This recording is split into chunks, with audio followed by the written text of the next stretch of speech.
Donc, bonjour mesdames, je suis contente d'être ici avec vous encore une fois ce matin. C'est la 6e étude dans notre série dans l'Évangile de Marc et le mi-point de notre série. Et la fois passée, nous avons vu l'histoire, le récit d'une femme avec une perte de sang que Jésus guérit et une fille morte que Jésus ressuscite. Et par ce récit, nous avons appris que Jésus est le Dieu de l'impossible. L'Évangile de Marc a comme but de nous montrer l'identité de Jésus et nous voyons son identité manifestée de cette façon. Il a autorité sur les maladies et sur les morts, sur la mort. Et ce matin, nous allons étudier le passage en Marc chapitre 7, versets 1 à 23, qui parle d'une tradition humaine de lavage des mains. Et c'est un peu difficile pour nous d'entrer dans ce contexte parce que c'est tellement loin de notre contexte en Occident. Et nos années au Sénégal m'ont aidé un peu à comprendre cette tradition parce que chez les musulmans, il y a aussi des traditions quant au lavage des mains. Avant d'aller à la mosquée, les hommes et les femmes, mais surtout les hommes pour aller à la mosquée, doivent se laver les mains, ils doivent faire des ablutions pour la purification. Et même avant de prier à la maison aussi, ils doivent faire ces ablutions. Et ils ont une manière particulière de le faire. Ils ne se lavent pas seulement les mains. Ils doivent se laver les mains, mais aussi tout le visage, le nez, les oreilles, les pieds, oui, les yeux, les narines, tout, parce que par tout ce lavage, ils veulent être purifiés de tout ce qu'ils auraient pu dire, entendre, voir, sentir et faire avec leurs mains et leurs pieds. Donc, c'est très important. Et un musulman qui ne fait pas ce rite n'a pas le droit d'entrer dans la mosquée, n'a pas le droit de faire ses prières. Et la pureté rituelle est très importante pendant les fêtes religieuses en particulier. Et la fête la plus importante, en tout cas au Sénégal, c'est la fête de Eid pendant laquelle les musulmans commémorent qu'Abraham a été disposé d'offrir son fils Ishmaël à leur avis. Mais nous voyons que dans la Bible, c'est bien Isaac qu'il a été prêt à offrir. Et nous avions un ami missionnaire qui était médecin dans une clinique dans un quartier défavorisé qui s'appelait Brian. Et il a dit qu'un jour, un homme qui ne pouvait pas marcher est entré et il marchait sur ses mains à la clinique. Et Brian lui a demandé, « Tu n'as pas de chaise roulante ?» Et il a dit, « Oui, j'en avais. Mais on me l'a piqué tout avant la fête de Eid. » Donc, vous voyez que quelqu'un avait volé sa chaise roulante pour pouvoir se procurer ce qui était nécessaire pour la fête religieuse. C'est un peu incohérent, n'est-ce pas? Chaque famille devait se procurer un mouton parce qu'ils devaient sacrifier ou tuer en commémoration un mouton pour se rappeler de ce qu'Abraham avait fait avec le bélier. Et cette incohérence n'est pas unique aux musulmans au Sénégal. C'est le cas de chaque être humain, à part de la grâce de Dieu, parce que nous avons tous cette incohérence, cette hypocrisie dans nos cœurs. Et nous allons le voir chez les pharisiens qui ont élevé les traditions humaines au même niveau que la parole de Dieu. Mais avant de lancer des pierres aux pharisiens, nous devons examiner nos propres cœurs. Lisons ensemble, commençant avec les premiers 5 versets. Les pharisiens et quelques scribes venus de Jérusalem s'assemblèrent auprès de Jésus. Ils virent quelqu'un de ses disciples prendre le repas avec des mains impures, c'est-à-dire non lavées. Et les pharisiens et tous les juifs ne mangent pas sans s'être lavés soigneusement les mains, conformément à la tradition des anciens. Et quand ils reviennent de la place publique, ils ne mangent qu'après être purifiés. Et ils ont encore beaucoup d'autres observances traditionnelles, comme le lavage des coupes, des cruches et des vases d'airain. Et les pharisiens et les scribes lui demandèrent pourquoi tes disciples ne suivent-ils pas la tradition des anciens, mais prennent-ils leur repas avec des mains impures? Donc, ce passage trouve Jésus dans la Galilée. Les pharisiens habitent à Jérusalem, la plupart. Donc, ils se déplacent de loin pour aller voir Jésus. Le voyage pourrait leur prendre 7 jours. Et ils viennent de loin rien que pour critiquer Jésus. Il ne vient pas avec un esprit ouvert à son enseignement. dès le départ, ils accusent Jésus et ses disciples. Il y avait un système de purification rituelle qu'ils pratiquaient soigneusement. C'est difficile pour nous de nous imaginer parce que moi, quand je rentre de l'extérieur, je me lave les mains 10 secondes, taf, taf, même si mon mari, qui est très propre, aimerait que je le fasse pendant 30 secondes, que je prends beaucoup d'eau chaude et beaucoup de savon. Mais à l'origine, ces lois venaient de la loi mosaïque. Ces règles, ces traditions des hommes avaient des origines dans la loi mosaïque en Exode chapitre 30, versets 17 à 21.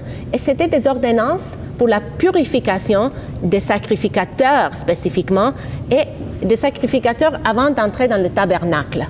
Mais avec le temps, les pharisiens ont pris ces règles qui étaient réservées que pour les sacerdotes et ils les ont imposées sur tout le peuple juif. Le lavage des mains avait un sens spirituel. Ils étaient une aide visuelle pour que le peuple de Dieu reconnaisse leurs vrais besoins. Ce n'était pas d'enlever les microbes, c'était d'enlever le péché de leur cœur. Cette action des mains représentait aussi le fait que nous péchons avec nos mains. Nos mains et nos cœurs sont liés. Le psaume 24, 4 dit « Celui qui a les mains innocentes et le cœur pur, celui qui ne livre pas son âme au mensonge et qui ne jure pas pour tromper. » Donc, de façon poétique, dans les Écritures, les mains et le cœur sont mis en parallèle parce qu'ils fonctionnent ensemble. Les pharisiens et les scribes citent la tradition des hommes et pas la loi mosaïque. Et ils accusent les disciples de manger avec les mains impures. Ceci était un délit qu'ils élevaient au même niveau qu'un délit contre la loi de Dieu. Et la conséquence était une contamination qui les rendait impurs et qui les séparait de Dieu. Donc pour les pharisiens, ce que les disciples faisaient, c'était grave. C'est pas la même chose que quand mes filles se lavent pas les mains avant de prendre le repas. C'était quelque chose de beaucoup pire. Mais Jésus connaît leur cœur et il sait bien que ces hommes s'en foutent du sens spirituel de la loi parce qu'ils sont des légalistes. Verset 6 dit, Jésus leur répondit, « Hypocrite, Ésaïe a bien prophétisé de vous, ainsi qu'il est écrit, ce peuple m'honore des lèvres, mais son cœur est éloigné de moi. C'est en vain qu'il m'honore, en donnant des préceptes qui sont des commandements d'hommes. Vous abandonnez le commandement de Dieu et vous observez la tradition des hommes. » Ici, Jésus cite Ésaïe 29, verset 13, un verset qui se trouve dans un contexte où le peuple de Dieu est en train d'obéir la loi, mais du cœur, ils sont loin de Dieu. C'est le même contexte que celui de Jésus. Et souvent, c'est le même contexte dans nos propres cœurs, n'est-ce pas? Ils observaient la loi, ils offraient les sacrifices nécessaires, mais ils ne se purifiaient pas leur cœur. Verset 9. Et il leur dit encore, « Vous rejetez fort bien le commandement de Dieu pour garder votre tradition. Car Moïse a dit, honore ton père et ta mère, et celui qui maudira son père ou sa mère sera puni de mort. Mais vous dites, si un homme dit à son père ou à sa mère, ce dont j'aurais pu t'assister est corban, c'est-à-dire une offrande à Dieu. Vous ne le laissez plus rien faire pour son père ou sa mère, annulant ainsi la parole de Dieu par votre tradition que vous avez établie. Et vous faites beaucoup d'autres choses semblables. » Ce que Jésus leur dit, la raison pour laquelle il le reprend est sérieux. Parce qu'ils se disent amateurs de la loi, mais ils se cherchent des échappatoires pour la désobéir. Le 5e commandement, c'est clair. Honore ton père et ta mère. Et pour ajouter, Jésus amplifie d'Exode 21, 17. Celui qui maudira son père ou sa mère sera puni de mort. Le jugement pour celui qui n'honore pas sa mère et son père est la peine capitale. Ensuite, il met en avant exactement comment il brise cette loi, ce commandement. Leur stratégie, c'est qu'ils savent que la loi, le 5e commandement, il faut l'obéir, mais il y a des commandements par rapport aux dons, aux dîmes, aux offrandes. Donc, ils disent, je vais prendre l'argent que j'utiliserai pour m'occuper de mes parents et je vais la donner à Dieu. Parce que donner des dîmes et offrandes, c'est une bonne chose. Sauf que ce n'est pas une vraie offrande à Dieu parce qu'ils le gardent dans leur propre coffre. Et ils disent après, je l'ai donné à Dieu, je ne peux plus aider maman et papa. C'est louche, n'est-ce pas? Verset 14. Ensuite, ayant de nouveau appelé la foule à lui, il lui dit, « Écoutez-moi tous et comprenez. Il n'est hors de l'homme rien qui, entrant en lui, puisse le souiller. Mais ce qui sort de l'homme, c'est ce qui le souille. » Si quelqu'un a des oreilles pour entendre, qu'il entende. Après qu'il a repris les scribes et les pharisiens, Jésus s'adresse à la foule et il veut leur expliquer le but de ce qu'il vient de dire aux pharisiens. Rien qui vient de l'extérieur ne peut souiller nos cœurs. Sinon, ce qui sort de nos cœurs, c'est ce qui nous souille. Jésus, est-ce qu'il contredit la loi de Moïse? Mais non. Jésus nous pointe vers le sens spirituel de la loi de pureté. Quand Dieu a donné ses lois à son peuple, en Israël, le but c'était de leur conduire à une seule conclusion. Toutes ces lois ont un sens spirituel qui est bien plus important. Et avec le temps, le peuple a compris qu'ils étaient incapables d'obéir toutes ces lois rituelles et ils voulaient qu'ils sentent ce fardeau autant qu'être humain pour qu'ils crient pour un sauveur. Il fallait que le peuple arrive à la conclusion. On ne sera jamais sauvé par obéissance à la loi. Verset Romains 3:20 dit « Car personne ne sera justifié devant lui par les œuvres de la loi, puisque c'est par la loi qui vient la connaissance du péché. » C'était ça le but de toutes ces lois que Dieu a données à son peuple. Il voulait que le peuple cherche un sauveur, qu'il cherche et soupire après un sacrificateur parfait qui pourrait obéir la loi à leur place et les rendre purs une bonne fois pour toutes. Il voulait qu'ils soupirent après un sacrifice parfait qui s'offrirait lui-même une fois pour toutes, le juste pour les injustes.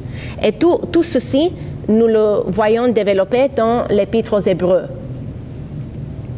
Tout ceci peut-être n'était pas clair au peuple d'Israël quand Dieu leur a transmis la loi au mont Sinaï, mais avec le temps, à travers l'histoire de la rédemption, la lumière qui pointait vers ce sens spirituel, vers l'accomplissement en Christ, brillerait de plus en plus fort. Ce n'est pas seulement à travers des prophéties explicites non plus, mais aussi à travers des récits et des lois même qui servaient comme un avant-goût de la révélation qui viendrait en Jésus-Christ. J'aimerais citer un exemple. Après la résurrection de Jésus, il a apparu à 2 de ses disciples sur la route d'Emmaüs. Ils étaient attristés parce que leur maître avait été crucifié. Et ils étaient étonnés d'entendre des histoires des femmes qu'ils avaient vu le Seigneur ressusciter. Et Jésus leur dit, « Ne fallait-il pas que le Christ souffre ces choses et qu'il entre dans sa gloire ?»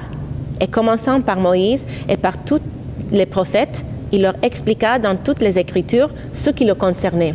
Donc Jésus leur a montré dans toutes les Écritures comment il y avait ce fil conducteur qui pointait vers lui. Et j'aimerais parler de l'histoire, par exemple, en Genèse 22, où Dieu demande à Abraham de sacrifier son fils unique, Isaac. Nous savons bien qu'il y avait un autre fils déjà, Ismaël. Mais quand Dieu dit « sacrifie-moi ton fils unique », il pointait vers le fait que la promesse, l'alliance était focalisée sur le fils de promesse, le fils qui avait été donné surnaturellement. Et même si sa femme Sarah et Agar avaient fait une substitution avec Agar, c'était une substitution malsaine qui a amené Ismaël dans le monde. Et Dieu voulait qu'Abraham comprenne que le sacrifice, c'était de son fils unique, entre guillemets. Il voulait que Abraham démontre, oui, son amour envers lui au-dessus de tout autre être, au-dessus de toute chose. Et Abraham est donné dans le Nouveau Testament comme un modèle de la foi, c'est vrai. Mais est-ce que vous pensez que le but de l'histoire, c'est seulement d'élever Abraham comme un héros que nous devons imiter? C'est souvent la manière qu'on nous a appris ce passage. Mais je vous encouragerai à réfléchir au parallèle entre Christ et ce scénario. Parce que de la même façon qu'un fils unique a été presque offert comme sacrifice sur l'autel ce jour-là, en Genèse 22, notre Sauveur, le Fils unique de Dieu, a été offert en sacrifice de Dieu. Et la différence, c'est que le Père Abraham, il allait enfoncer le couteau sur son fils pour l'égorger quand Dieu a donné une sainte substitution dans le bélier. Mais quand Jésus est mort sur la croix, il n'a pas épargné son propre fils, mais il l'a donné pour nous. Dieu nous donne des pistes dans l'Ancien Testament pour nous pointer vers son Fils. L'idée, c'est que quand on lit l'Ancien Testament, je vous encouragerai à d'abord essayer de comprendre le passage dans son contexte originel, mais par la suite, demande-toi, si j'étais sur la rue d'Emmaüs avec mon Sauveur, comment est-ce qu'il m'aiderait à comprendre ce passage? Comment est-ce que ce passage pointe à lui? Prie qu'il te ouvre les yeux pour que dans chaque passage, nous puissions le voir. Le fil conducteur qui pointe de Genèse 1 à Apocalypse 22 vers notre Seigneur, car Jésus est le fil conducteur. Pour revenir à notre récit, Jésus aide ses interlocuteurs à comprendre le sens spirituel d'Exode 30, et c'est la purification du cœur. Verset 17. Lorsqu'il fut entré dans la maison, loin de la foule, ses disciples l'interrogèrent sur cette parabole. Il leur dit, « Vous aussi, êtes-vous donc sans intelligence? Ne comprenez-vous pas que rien de ce qui sort, qui du dehors entre dans l'homme ne peut le souiller? Car cela n'entre pas dans son cœur, mais dans son ventre, puis s'en va dans les lieux secrets qui purifient tous les aliments. » Jésus est de retour à sa base d'opération chez Pierre. Et encore une fois, les disciples ont le privilège de l'interroger en privé. Mais ils manifestent aussi combien ils sont sans intelligence. Et c'est un thème dans l'évangile de Marc de démontrer que les disciples n'ont rien compris. Mais Jésus est patient et leur explique. C'est assez facile pour nous, dans notre contexte, de comprendre que mais c'est évident, ce qu'on mange entre par ici, sort de l'autre côté, point final. Mais pour eux, c'était impossible de s'imaginer qu'il n'y avait pas un sens spirituel à tout ce qu'ils faisaient, que la nourriture pouvait les souiller parce que c'était ancré dans leur culture. Mais ils déclaraient ainsi que tous les aliments sont purs. Verset 19. Aujourd'hui, ça c'est quelque chose aussi qui est difficile pour nous de comprendre. Moi, j'aime le bacon, j'aime les côtes levées, et merci Seigneur, je peux en manger. Mais pour eux, que Jésus déclare tous les aliments purs, c'était un choc pour eux. Mais encore, ce qu'il dit nous aide à comprendre le sens spirituel des lois alimentaires. Ça va à l'encontre de tout ce que leurs leaders religieux leur avaient appris, mais encore une fois, il les défie. Dans Acte 10, Pierre se trouve sur le toit en train de prier quand il a une vision dans laquelle une grande nappe descend devant lui, pleine d'animaux, couvert d'animaux impurs. Et Dieu lui dit, tue et mange. Et Pierre dit, non, jamais, je n'ai rien mangé d'impur. Et Dieu lui répète, tue et mange. Dieu déclarant ainsi tous les païens purs par cette déclaration, qu'ils eux aussi étaient dignes de recevoir l'évangile qu'il allait par la suite annoncer à Corneille. Gloire à Dieu, l'évangile est venu à nous, d'abord en commençant avec cette vision que Pierre a eue. Dans la Pentateuque, Dieu donne des lois alimentaires à Israël pour faire une distinction entre eux et le reste des nations qui les entourent. Il voulait que par leur façon de manger, de s'habiller, de cultiver leurs champs, de se reposer le jour du sabbat, de traiter l'étrangère et le veuve, de prendre toute la vie différemment et surtout de la façon qu'ils craignaient l'Éternel, que les nations d'alentour disent « Waouh, leur Dieu est le vrai Dieu, nous voulons nous aussi vivre sous sa loi ». Ésaïe 49:6 dit « Je t'établis pour être la lumière des nations, pour porter mon salut jusqu'aux extrémités de la terre ». Ça, c'était la mission du peuple d'Israël. Mais est-ce qu'ils ont réussi? Malheureusement, non. On sait bien qu'ils se sont conformés aux nations des alentours. Mais là où le peuple d'Israël a échoué, Jésus a triomphé. Et à leur place, il a accompli toute la loi et les prophètes. Et il a ouvert les portes pour que nous puissions tous entrer par le voile déchiré. Gloire à Dieu.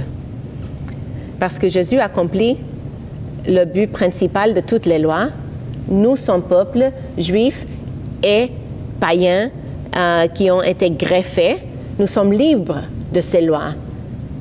Est-ce que c'est clair?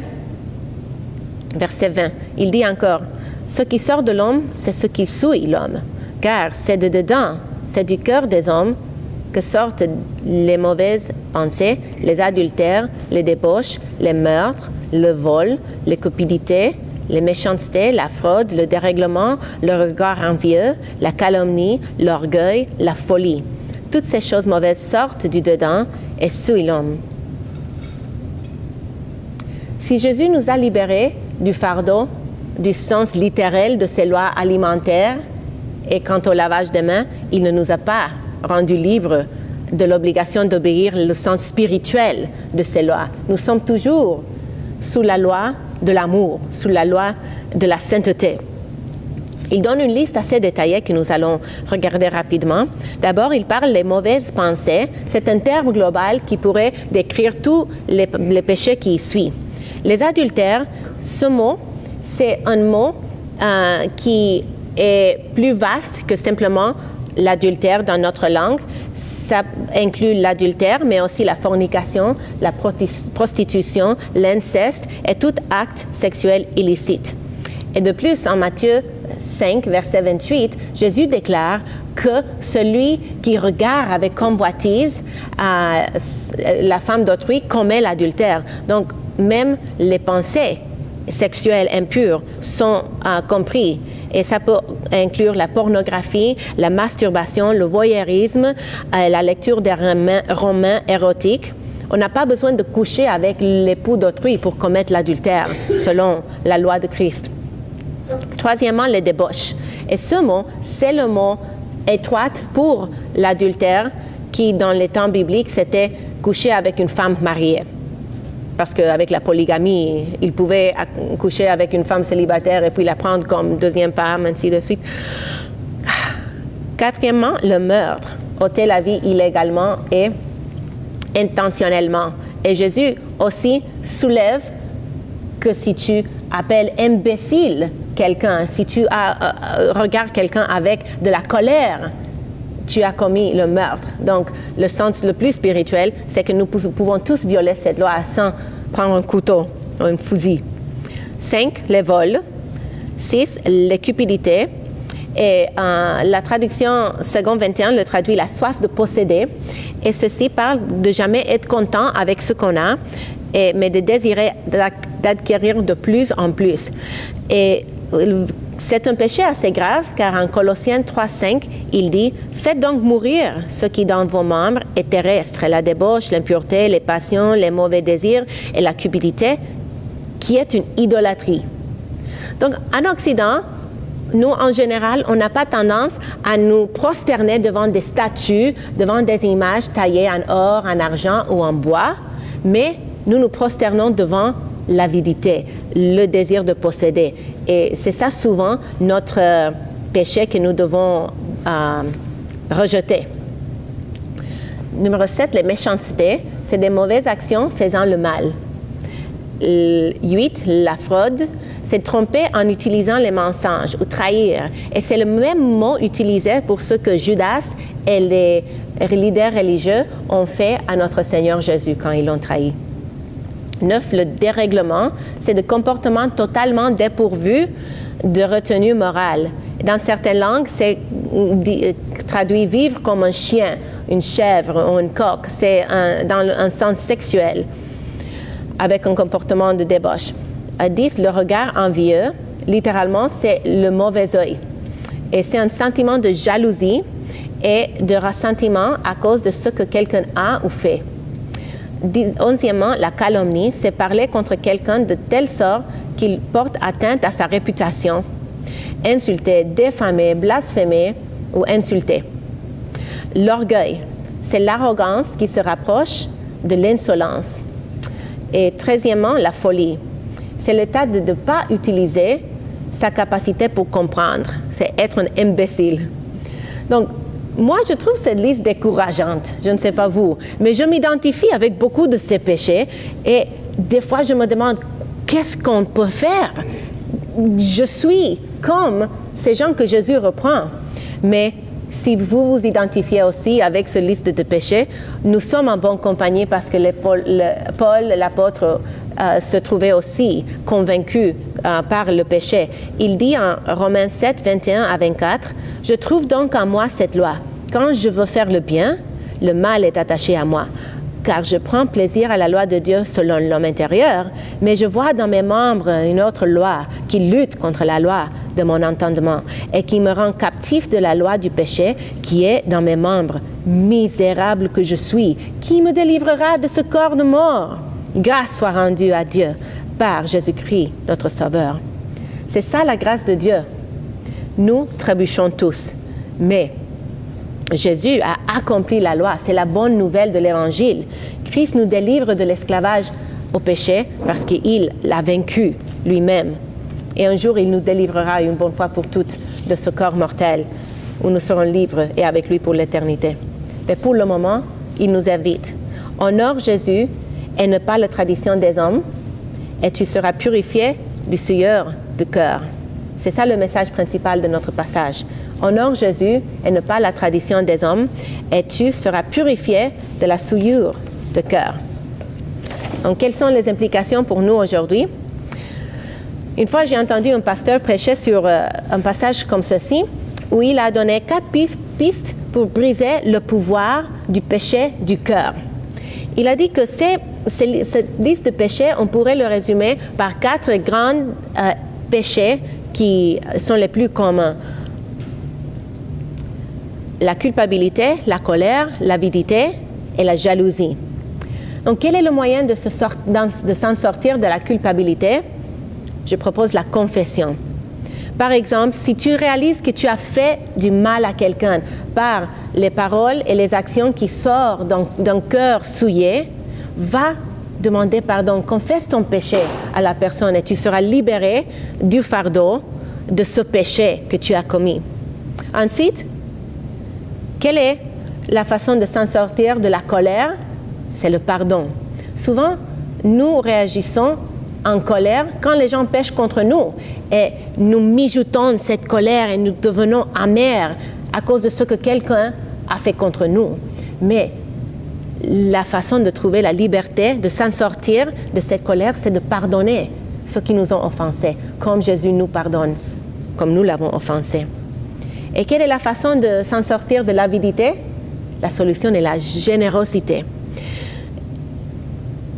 On donne, même si on n'a pas envie. Je sais que la Bible dit que Dieu aime celui qui donne avec joie, mais ce n'est pas obligatoire. Donne de toute façon, parce que souvent la joie viendra après, si on commence à donner, après avoir accepté que l'avidité est un péché qu'on veut briser dans nos vies. Finalement, comment est-ce qu'on s'en sort de la jalousie? La solution est la réjouissance. Si jamais par exemple, il y a une femme que tu connais qui a tout ce que tu as jamais voulu. Il a un bon mariage, elle a des enfants sages, elle a une belle maison, elle a une belle voiture, elle a un bon métabolisme, quoi que ce soit, elle a tout. Et tu luttes avec la jalousie contre cette femme. La solution, c'est de te réjouir avec elle et de remercier le Seigneur, de célébrer l'œuvre, la main du Seigneur dans sa vie, parce que la louange et la jalousie ne peuvent pas coexister. Que nous demandions. est-ce que nous avons ajouté des règles, des traditions des hommes à la parole de Dieu? C'est bien correct d'avoir des convictions personnelles quant aux zones grises de la vie, mais est-ce que nous avons élevé nos convictions, nos traditions au même niveau que la parole? Ça, c'est grave, parce que la Bible dit qu'on ne doit pas ajouter à ce qui est dedans. Est-ce que vous avez des zones grises dans la vie, ou est-ce que tout est blanc et noir pour vous? Il y a beaucoup de zones grises dans lesquelles l'Écriture nous donne la liberté de choisir comment prendre des décisions. Écouter de la musique séculaire, boire une coupe de vin, par exemple, que la femme travaille hors de la maison, utiliser des anticonceptifs, faire l'école à la maison, passer le Halloween, faire du yoga, pour les garçons se laisser pousser les cheveux ou porter une boucle d'oreille, jouer aux cartes, et ainsi de suite. Il y a beaucoup de zones grises et quand nous faisons des règles très sévères quant à ces zones grises, nous pourrons tomber dans la piège d'élever des petits pharisiens. Est-ce que nous voulons inculquer à nos enfants la valeur de sa parole, ou est-ce que nous voulons leur donner des règles qui sont tellement strictes qu'ils se rebellent contre sa parole? Nous devons leur apprendre à développer le discernement et la sagesse pour prendre des bonnes décisions selon la parole de Dieu. Mais si nous leur imposons tant de règles qui ne sont pas dans la parole, nous faisons des pharisiens et nous tombons dans la piège qui sont tombés les pharisiens. Donc, obéissance aux règles n'a jamais sauvé personne. Nous pouvons les guider. Honore Jésus et ne pas la tradition des hommes, et tu seras purifié de la souillure du cœur.